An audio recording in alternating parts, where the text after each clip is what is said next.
Very warm welcome to those in attendance and to those who are viewing. Let us pray. O Lord of the universe, we thank you for your bounty. We thank you for Rotary,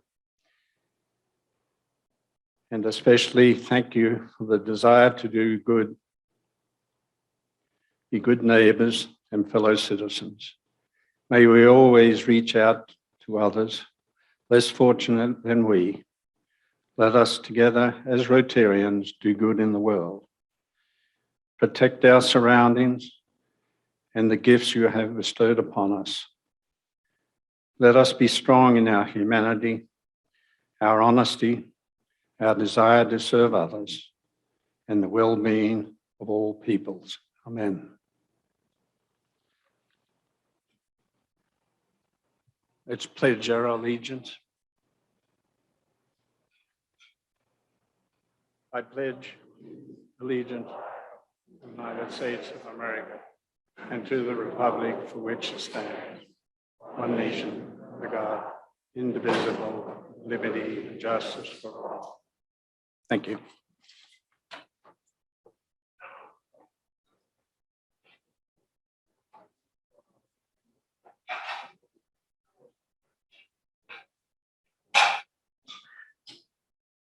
Good afternoon. I'm Mike Sarvis, and I would like to recognize our guests today. So when I call your name, please stand and remain standing, and we'll welcome you all together at the end. Start off with Travis Avant, a guest of Phil Carter, V. Daniel, a guest of Phil Carter, and Tammy Bankovich, a guest of Phil Carter. Matt St. Clair. Hey, Matt. Matt is a guest of George Fletcher. Laura Seisel, a guest of Ryan Thackeray. Susan Pascal is a guest of Judith Prince. And then we have two visitors via Zoom, Quinn Hamilton and Jenna Robinson. Let's give them a warm Rotary welcome.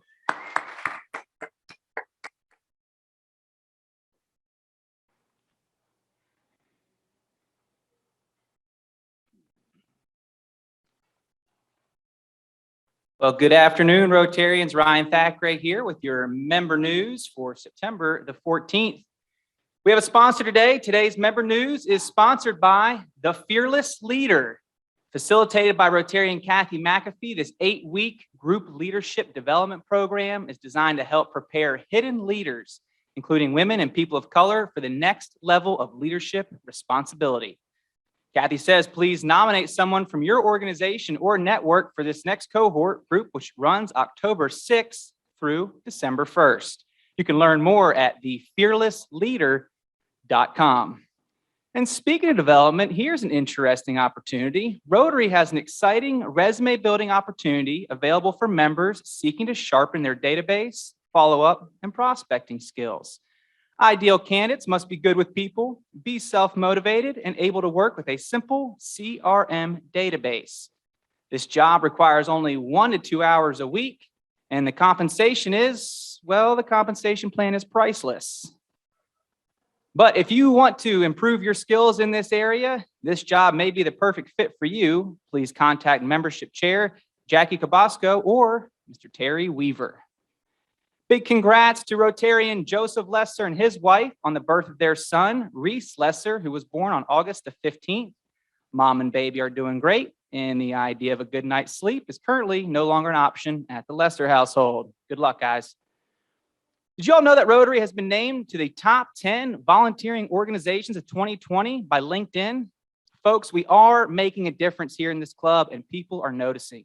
Let's go find a lot more people who want to be a part of this. Please invite your friends and colleagues to an upcoming meeting to learn more about the coolest club in town that's one of the top 10 volunteering organizations of 2020. Some unfortunate news to report. Rotarian Max Cochran has been in assisted living for the last month because of his dementia. He's no longer able to walk at this point. Recently, Max contracted COVID and is currently in the hospital. Please keep Max, his family, and all of our healthcare workers in your thoughts and prayers over the coming weeks. And are you ready for the Cart Bucket Match Challenge? Rotarian Jim Puryear has agreed to match all donations given today in the cart bucket. Remember, these funds support valuable Alzheimer's research. Didn't bring enough cash with you today? Well, make sure to bring those frog skins for our next meeting on September 28th, where Club President Ramona Farrell has agreed to match all cart bucket donations at the next meeting. Now, are you feeling left out? Do you want to join Jim and Ramona and be a hero for Alzheimer's research? Well, I've got good news for you. You too can be a cart bucket match donor at an upcoming meeting. This is an easy way to support an extremely important initiative for our club. If you're interested, it's simple. Just drop your business card in the cart bucket or tear off the bottom of your agenda on the table, write your name on that piece of paper, and drop it in the cart bucket if you want to be considered to be a match donor for our cart bucket challenge. Now, Rotarians, before you sign up your friend to match donations without them knowing, remember the four-way test. Is it fair to all concerned? Will it build goodwill and better friendship? And quite frankly, if you think those answers are yes, then go ahead and sign up your friend to match donations without them knowing. I'm only joking, kind of. New Rotarian Meredith Woodward is taking on the Trailblazer Challenge for Make-A-Wish, South Carolina. It's a two-part challenge to train for the 28.3-mile challenge hike and to raise $2,500 per hike for Make-A-Wish. They have a trilogy of hikes, 1.0, 2.0, and 3.0, which once completed means that someone has section hiked the entirety of the Foothills Trail and more importantly, raised $7,500, which is essentially enough money to have granted one complete wish for a local child. Meredith completed 1.0 hike in the spring of 2018 and the 2.0 hike in the fall of 2019. And this year, you guessed it, she's on to the final 3.0 hike, which will round out her trilogy and most importantly, grant a wish for a local child. If you'd like to learn more, please contact Meredith, and happy trails to Meredith and all her fellow hikers participating in the Trailblazer Challenge. That concludes your member news for today. Oh, wait, it does not conclude your member news. Here he is. Sonny, what you got here for us? Oh man, whisper here. Let me pull that.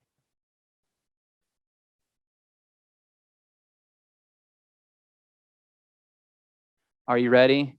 No longer do we call him Rotarian Sonny Honda. We now call him Rotarian Grandpa Sonny Honda, celebrating the birth of his granddaughter. Now, do we have any other member news? Anybody else have any grandkids, kids coming out? Anything else? Good to go? Off to go to the order? Fantastic. Don't forget, if you have member news, please email it to me. We do member news on the first meeting of each month, so the second Tuesday of each month. And if you're interested in sponsorship, I have a few more opportunities left. So give me a shout if you'd like to sponsor membership news. Thank you all so much and take good care. Thank you.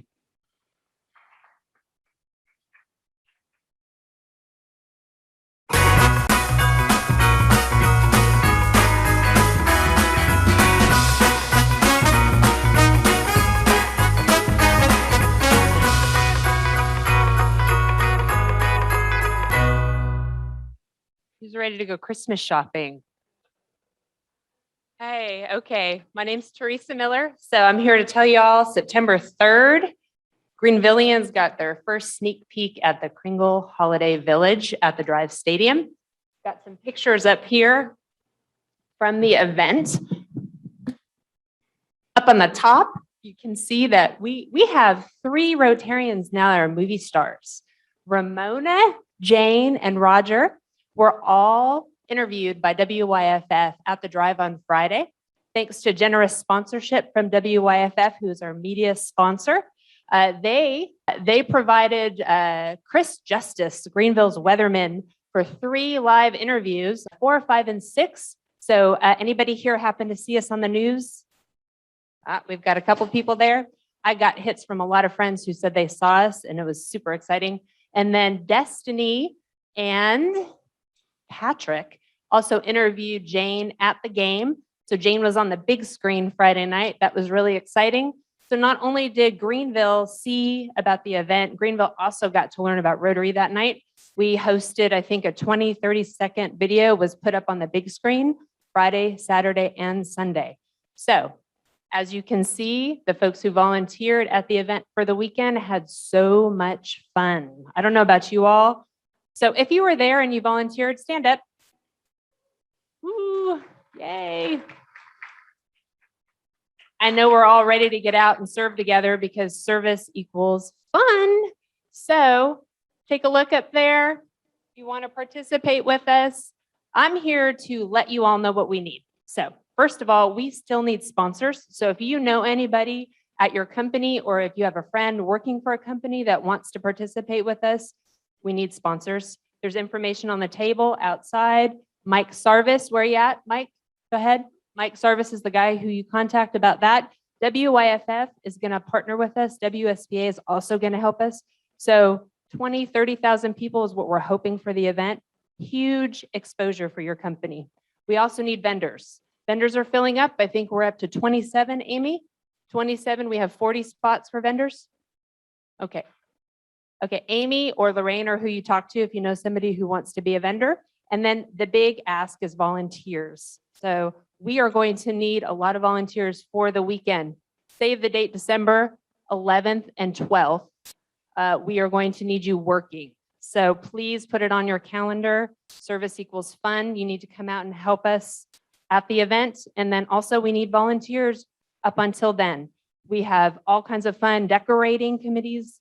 We've got lighting. We've got all kinds of things. Contact me or Jane or someone else you might know if you're interested in volunteering. We meet Mondays at 2 o'clock via Zoom. Go ahead and we'll get you plugged in. Did I forget anything? No? Okay. So Kringle Holiday Village. Thanks, guys. Oh, wait, I did forget one thing. We are selling t-shirts. Jane, you want to stand up? So we got these great t-shirts. $15. Oh, KringleHolidayVillage.com. Sign up for vendors and sponsors too. Thanks, Amy.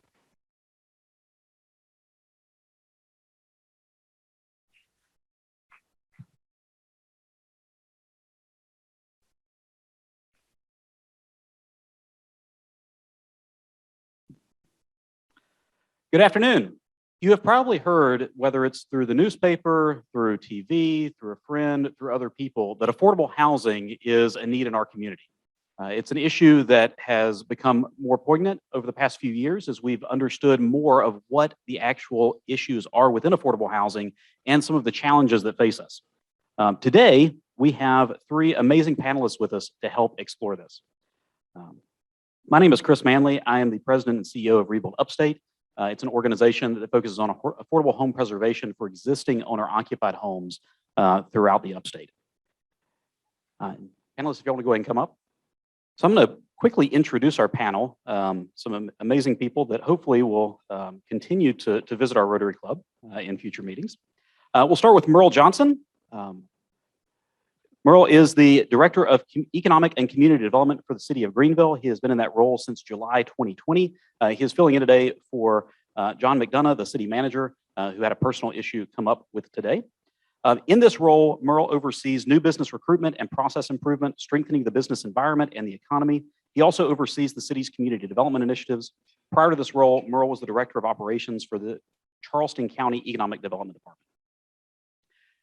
On my right, John Castile is the Executive Director of the Greenville County Redevelopment Authority, also known as GCRA, an arm of Greenville County that is charged with enriching the lives of county residents through affordable housing, home preservation, and facilitating community development. GCRA assists hundreds of families each year with home ownership, rental assistance, home repair, and housing development. Prior to his role at GCRA, John previously served as City Manager of Greenville. And then last but not least, Brian Brown is the President and CEO of the Greenville Housing Fund since early 2019.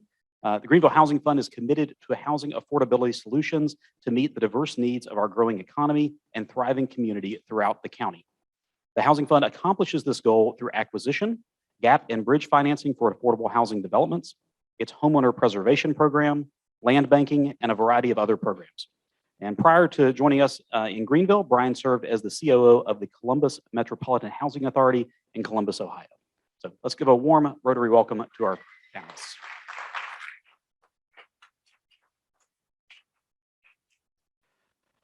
Okay, so to get to the bottom of everything related to affordable housing, if y'all can go ahead and just wipe your calendar for the afternoon, we'll be here until about 7 o'clock tonight. We're going to try to cover as much as we can in helping everyone here and that's joining us online to understand one, what affordable housing actually is, what the state of affordable housing is in our communities, what the impact of affordable housing is on the Greenville community, and what is being done to address the challenges that we have, as well as what you individually can do to play a role in affordable housing. So to start us off, I'd like to ask Brian, can you help us just understand what is, when we say affordable housing, what does that mean? What is that? How is that defined? Thank you, Rotarians, for having me. It's a pleasure to be here.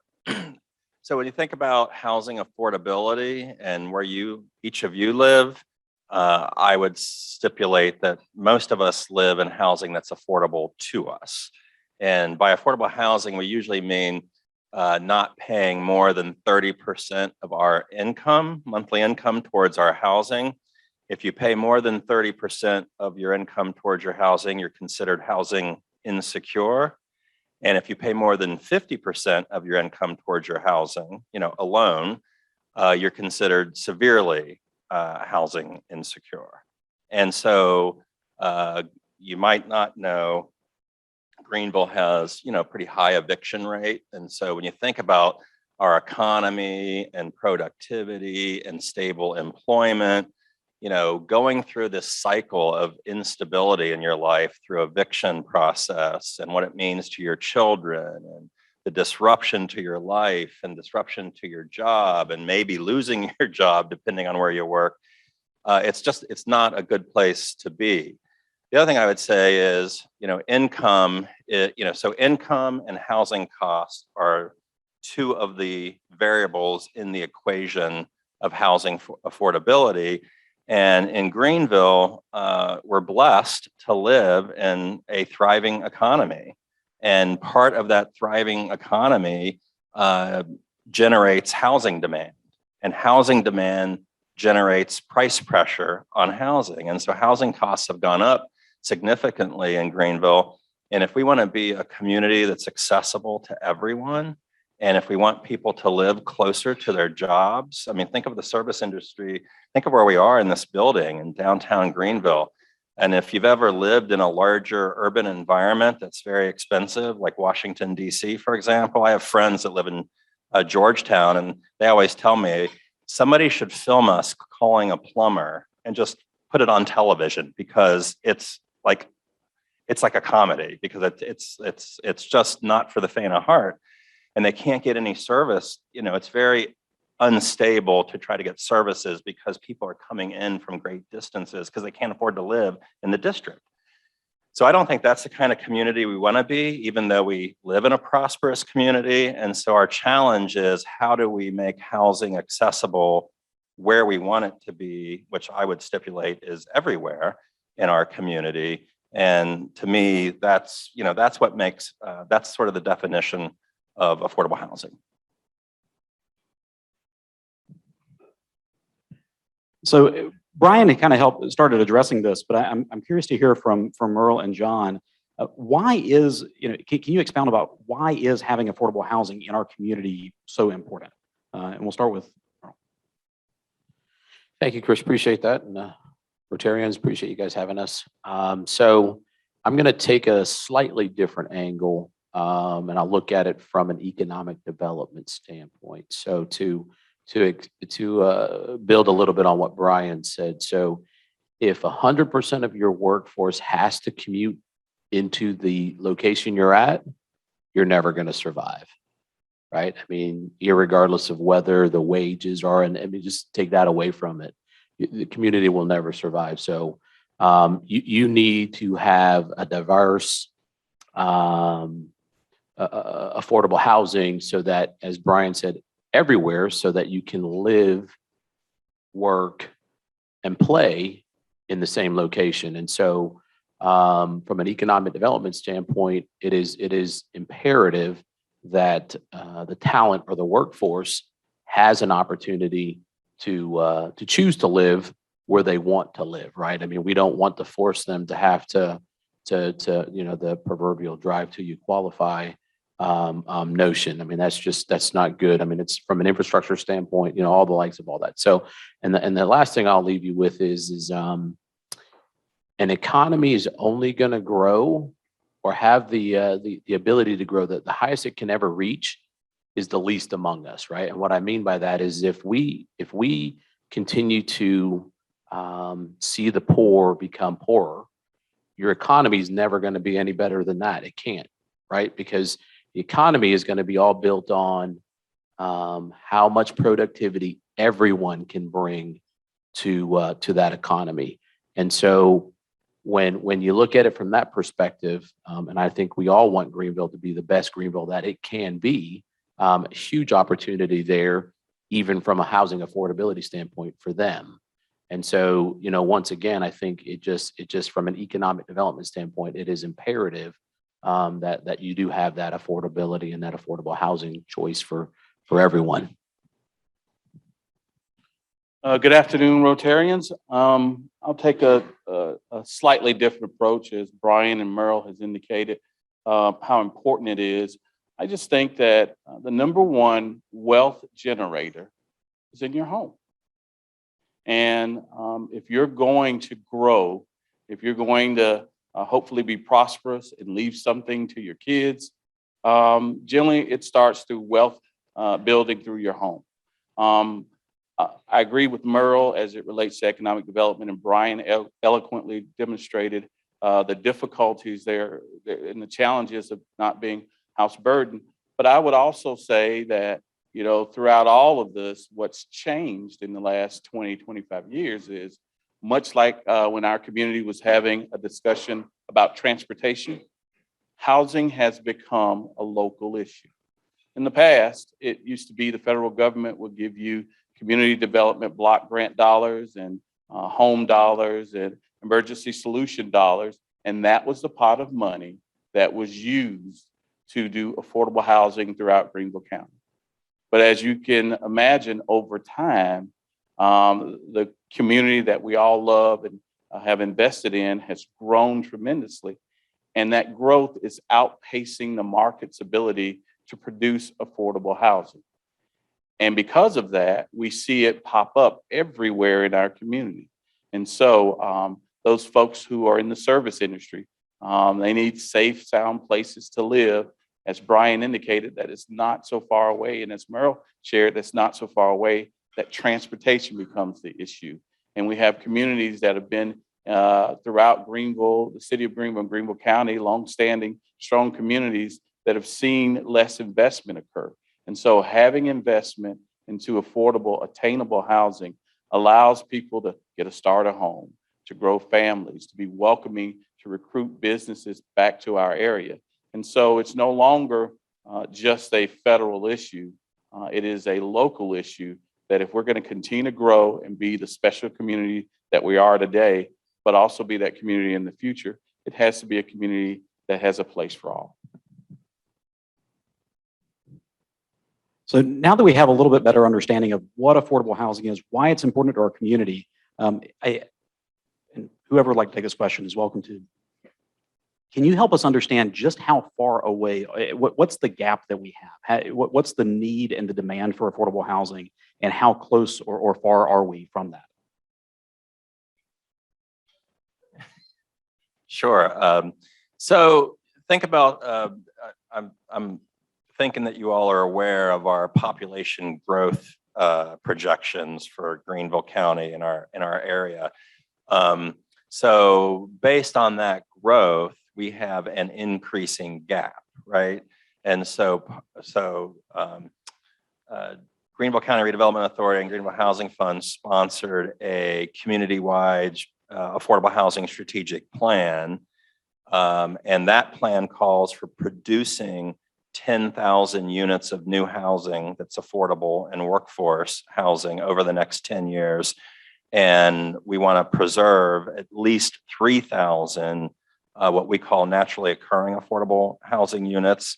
And that preservation is equally important because if we're just producing new units, but we're not maintaining what we have, we're not, achieving the gains we really need.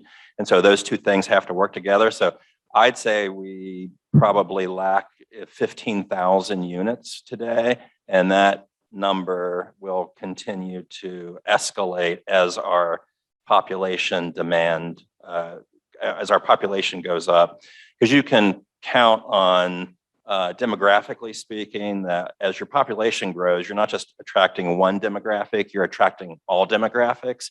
And some of those demographics are low wage earners.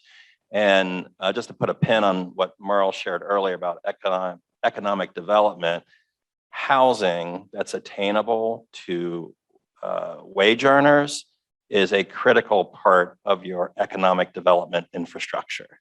And we need to think about housing as part of that economic development infrastructure because we want to remain competitive in a national and global marketplace. And, the secret's sort of out about Greenville. And so a lot of people are moving here. And so I would just add that piece to it that, and you're all business people. So we get it. We understand that it's part of that equation to maintain a vibrant economy here in Greenville. Sure, I just add, thanks, Brian.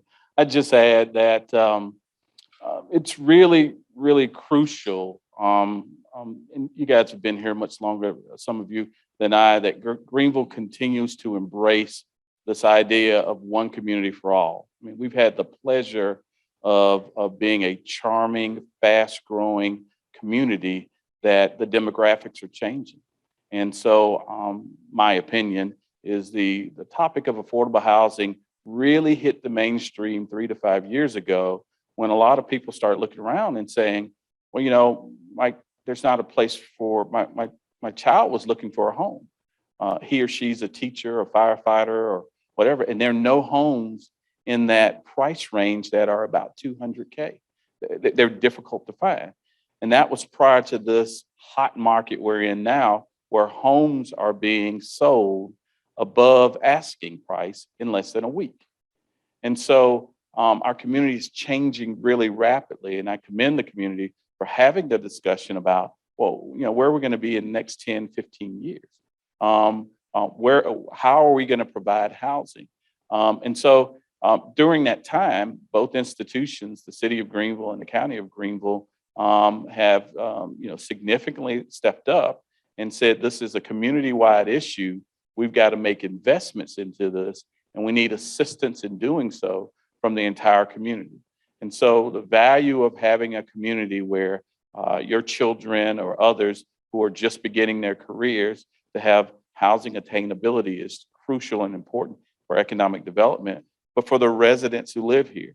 And also, if we're going to be driving industry here, those individuals who are seeking housing at the beginning of their career, we want to be the type of place that embraces that as well. And so as Greenville continues to grow, as Greenville continues to be the place where everybody wants to be, we have to have attainable housing for all.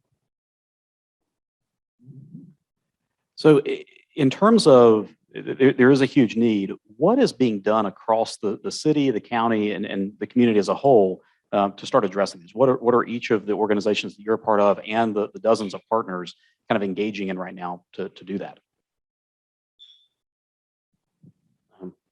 So from the city's perspective, first and foremost, I'll shout out City Council. That is one of their goals and values is affordable housing, and continues to be. It's been in their place and continues to be. And obviously the city manager, if he was sitting here and within his leadership, again, it's a goal of ours. And it was built into GVL 2040. That is the city's new comprehensive plan that was adopted this year. And that was our, next 20-year vision. How does City of Greenville want to grow? And the three things that came out of that are affordable housing, more green space, and public transportation. And again, all three of those are very important to economic development and the economic stability of any community. And so that was done. And then now what they're going through last night was unveiled. It's affectionately known, if any planners are out there, as a land management ordinance. But, again, I'm not a planner, so I don't speak that kind that language, it's basically a development code, right? It tells developers how and what they can build and where they can build it and the likes of all that. And so we're going through that process now. And in that process, affordable housing is being baked into that. And then we've asked Brian Brown and his team, as well as his stakeholders, to have a voice at the table so that as we are doing that new land management ordinance, they can give their input and insight into that. And then the other piece is we also still have our community development team. And they do have access to, as Mr. John Castile had said, it's a lower amount of money that the federal government gives us, but they still do have access to that. And so we do buy land and land bank that. So there's some infill development that we do. We do that in partnership also with Greenville Housing Fund and Brian Brown and his team. And then the other pieces that I'd like to add is that we continue and want to support Chris and rebuild upstate, because that preservation of that affordable housing is crucial, as Brian already stated, to at least maintaining what we have. And there's a lot of homeowners or renters out there that are in these affordable houses that have been built a while ago and they need to be fixed, right? I mean, and so having Chris and his team as an integral part to all this is good. And again, another way that we continue to support it as well. So again, things are changing, and we're excited that the public sector has used the data that was provided by that TPMA study to identify, kind of a target goal for preservation as well as for new construction. So just an order of magnitude, GCRA, the organization I work for, has been around since 1974. We produced about 10,000 affordable housing units since 1974. The new plan calls for 10,000 units in the next 10 years. And so it's aggressive, but it also indicates the need for continued investment. And so the county has invested $1 million a year and committed that for 5 years. We're in year 3 of that to go toward affordable housing. And with the passage of its budget going forward, there's an additional $10 million that it will invest in affordable housing going forward as well. We're truly excited about that. We're truly excited about the new investments. But what I would tell you is there's still challenges and hurdles to overcome. So we build homes. We primarily build them 1 or 2 at a time as an organization, and we build them in neighborhoods. As you can imagine, a large tract builder would want to build 300 homes, and you can tell by the volume and scale that they can bring that price point down. Our last bids that went out was $171 per square foot. Anybody that's bought a piece of lumber lately, you understand what that means. And so now, just in round numbers, for a 1,200 3-bedroom, 2-bath home, you start out with just the lumber and all at about $145,000. There's no land, there's nothing else associated with it. And so we're fortunate that interest rates are very, very in our favor right now, but that's going to change eventually as well.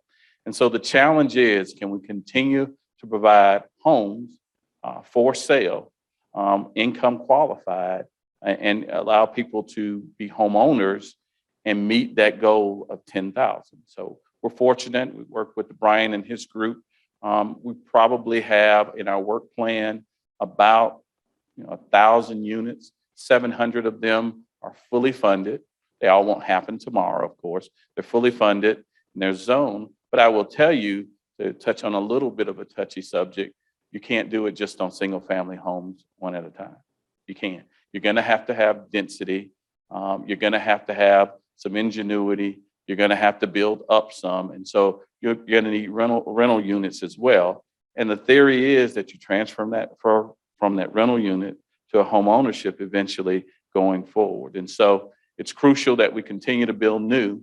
But as Merle's indicated, the preservation of units is important as well. And so making sure individuals can age in place. Again, another subject that can be somewhat controversial is the whole idea of gentrification. And so allowing individuals to stay in their homes and grow in their homes and not be forced out by the increased pressures of what's going on around them is truly important for that family, but also for the culture and survivability of neighborhoods going forward. And so how do you balance those two, make sure that you're investing and not gentrifying? I think it's a challenge for our community and other growing communities as well. Thank you, John. I'll just emphasize a couple of points. Greenville Housing Fund, really, our purpose is to be a convener and to be strategic and catalytic. And so we work with the public sector, we work with the nonprofit sector, we work with the private sector, and we need all of those partners to work together to achieve the goals that we've set out in our strategic plan. And to John's point, Greenville Housing Fund is investing in housing. We are supporting, more density. I would also say, when you talk about density and affordability, and you're talking about it anywhere adjacent to or part of a neighborhood, you're going to face NIMBYism, and you're going to face some pushback. And everybody is for affordable housing until it comes to their street, right? Like we can all say, hey, I love affordable housing, just don't put it next to me. And so I think, part of, we have to lean in on those conversations, because the other thing I'll say is, if you can pick out housing that's being produced today and know it's affordable, we're not doing it right. And we take that very seriously. So we want high quality housing with good curb appeal, that's built to last, that's durable, that's got good product, good supply products in it. And so I would just also say that John also mentioned sort of this tension in some ways between rental and ownership. We need it all. We value it all. And we certainly support the wealth building character of home ownership. And we want people to have attainable home ownership. But I'll also tell you, Greenville Housing Fund now owns or is a partner in 3 apartment communities, and they are affordable. And we are tracking, because we've had the success of having some of our affordable renters move out because they've purchased homes. And so to me, that's affordable rentership in the service of home ownership. It's a pathway and an entry point into building that American dream and the wealth building that comes with owning your home. So it's not, it's not a choice necessarily, but one can be in the service of the other. And so I think we want to think about it that way. And affordable rentership is certainly a vibrant part of any sustainable community. And it can look nice and be a stabilizing influence in any neighborhood if it's done right. And so we're here to work with our partners. And I will say, I am grateful for the partners that we have. We have some really first-in-class organizations in Greenville, like Habitat for Humanity, Homes of Hope, Rebuild Upstate, a lot of GCRA, of course. We have a lot of tremendous partners that get up every day and do this work all day long. And so we're very grateful to have those partners. So, John, you touched a little bit on gentrification, and I'm kind of curious from everybody's perspective, how does gentrification and location of housing play into some of those challenges we're having in the community? Sure. So none of us are immune to the emotion when you pick up the Greenville News or you see on the media where there's an 80-year-old individual that is being escorted out of her home, his or her home, because the rent has gone up. And so that's disheartening to all of us. I mean, none of us want to see those things occur.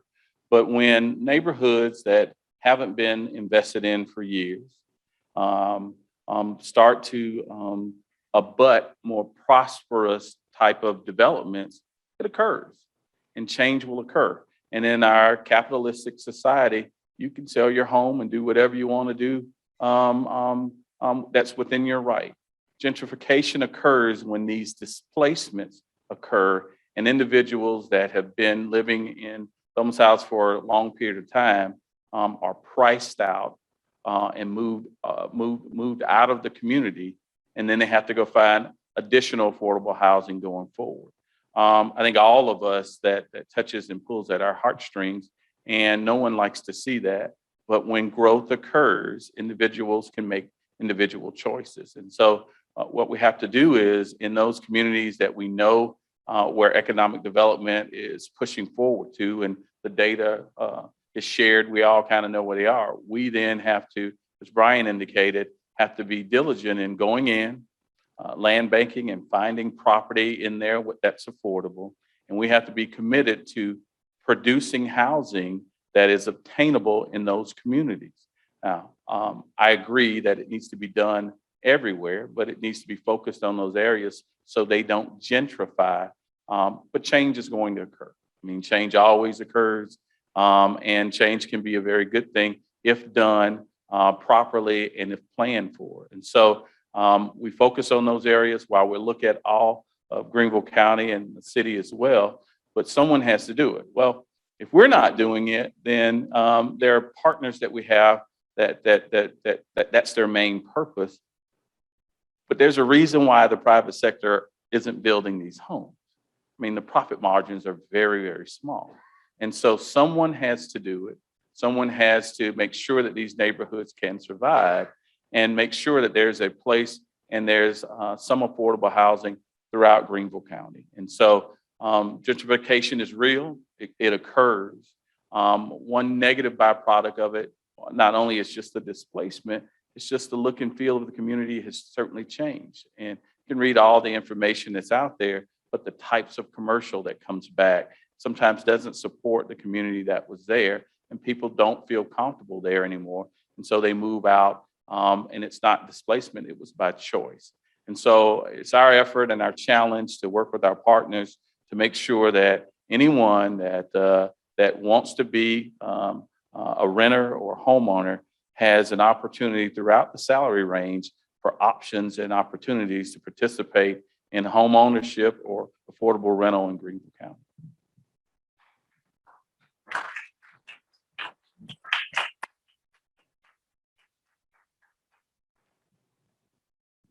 So those that are here, those that we know may be interested in, how can individuals, whether they're members of this club, whether they're others in the community, best engage in solutions for affordable housing throughout both the city and the county as a whole? I don't want to dominate, but Brian, you want to go? Sure. Well, I think one of the things that, we can always use your support and engagement with our local elected officials. So as John said, and as Merle pointed out, we do benefit from local public investment in affordable housing, and we want that to continue. We want that to be a community priority. And one of the ways to ensure that it is a community priority is for good folks like you to let your local representatives know that it's something you support and believe in and value. And so I would really encourage you to do that. I think the other thing during COVID, we've lived through this and are still living through this pandemic, and the negative economic and social impact that COVID represents. There is a lot of work going on in the community to keep people in their homes. And so as wage earners have had reduced hours or lost wages and they have rent arrearages, we're a little concerned about this tidal wave of evictions that could, be coming down the pike. But the American Rescue Plan did provide robust resources, and all of us are working together in a collaborative partnership, particularly with Greenville County. And I give the county a lot of credit for its leadership on this issue and bringing in particularly the nonprofit sector, to help engage communities and get that rental assistance where it needs to go. So if you know people, I think there's a lot of mistrust, particularly in lower income households, and people either don't know how to connect with the resource or don't trust their landlord or property manager to connect them with the resources, but the resources are there. And nobody should be faced with an eviction due to COVID, because we have resources in this community that can help them with their rent and their utilities. And we have partnered on a program, for example, and I'm just really proud of this. This is just one quick example. It's called Home Again. We're doing it with United Housing Connections, which is just another incredible, strong partner of ours. And that program focuses on identifying families with children that are school age. The referral actually comes from Greenville County Schools. And these are families that are living in these not so nice motel environments. So imagine having a 9 and 10-year-old kid in a motel room trying to go to school and learn. So we are using this program to intervene with those families and get them into safe and stable housing. And if you support that, I mean, let people know that you support that, because we need to do more of that. And we can do better in this community, but we need your support to do better. Agree with Brian. I also think the most challenging, typically the most challenging population is that 30% and below. And so I'll be a little familiar with you. So as we are downtown in the city that I love, and we see the less fortunate. In the past, we kind of blended in the past. We haven't seen them nearly as much. But as the weather warms up, we see those most vulnerable, unfortunate individuals out on our streets and seeking to engage you, and in hopes of you helping them meet their short-term needs. I think our community now has to come to grips with how do we support that group, because none of us want them to be on the streets. We want them to be inside of a process that they can take steps forward so they can secure the type of housing that you and I enjoy. And so those individuals, I would ask us to just consider, how best do we address that target population? I'll tell you, it's very difficult to do home ownership for 30% of the area median income. The numbers just don't work. And so finding affordable housing for the least of us is a challenge. And generally when you hear projects going up, and we're part of that as well, it is that 80% AMI. It's about $50,000, $60,000 for a household of 4 that can get into a home or that can get into affordable rents. That's a good target. We can make the pro forma work. You can imagine, you need a little bit more subsidy to do 50% AMI. You need significant amount of subsidy to do 30%. And so it's a challenge, a growing challenge in our community to help those individuals that have fallen out of the mainstream, to move them into a process by which they can get the medical assistance they need, they can get the mental assistance that they need, and they're not a part of the community that kind of blends in and out, and only when they interrupt the things that most of us enjoy, which is enjoying our community, being out and about. But we're going to have to start addressing those, and I'm thankful to a lot of organizations that have been lifting that heavy ball for a long time. But we're going to have to start having more meaningful discussion around that. And so whenever those discussions take place, I would ask that you open your mind and hearts and all your talents to help us figure out how to move that population along as well. Chris, I'll just add 2 things. So city does a lot of master planning. And so if you're a business owner, live in the city or work in the city, and we're going through those master planning efforts, voice your opinion, come out and be engaged. So that's one thing I'd ask. And then the second thing is if you are a landowner or you're a developer and you're interested in affordable housing, talk to any one of us. If you're in the county, talk to Mr. John Castile. If you're in the city, talk to Mr. Brian Brown or myself. There's the potential of us helping to assist you all as either landowners and or developers, if you're interested in affordable housing, to help make the numbers work. Because again, we all three of us have a vested interest in this. And so I would just add that to it as well. Rona, do we have time for a few audience questions? Okay.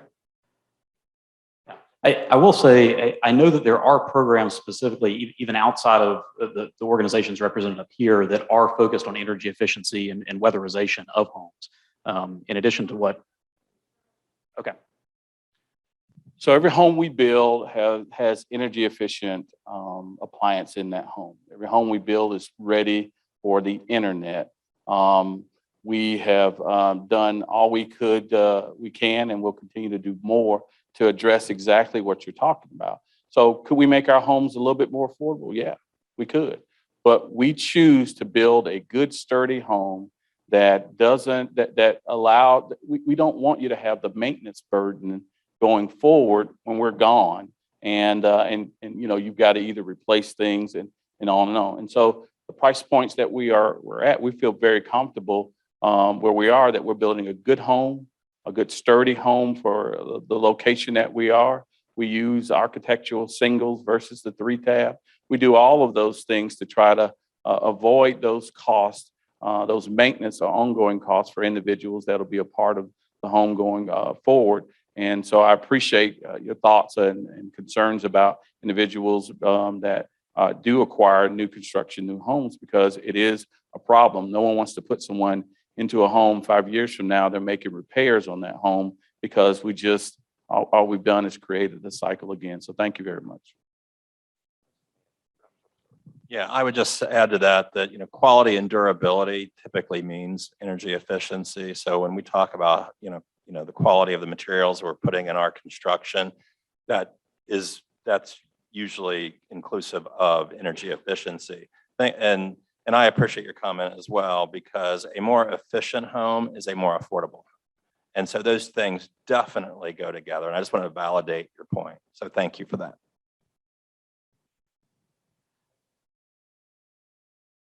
So there's two questions from Zoom viewers. One of them is, how is Greenville County impacted by Greenville 2040? Which I don't live in Greenville County, actually, so I don't know what that plan is about.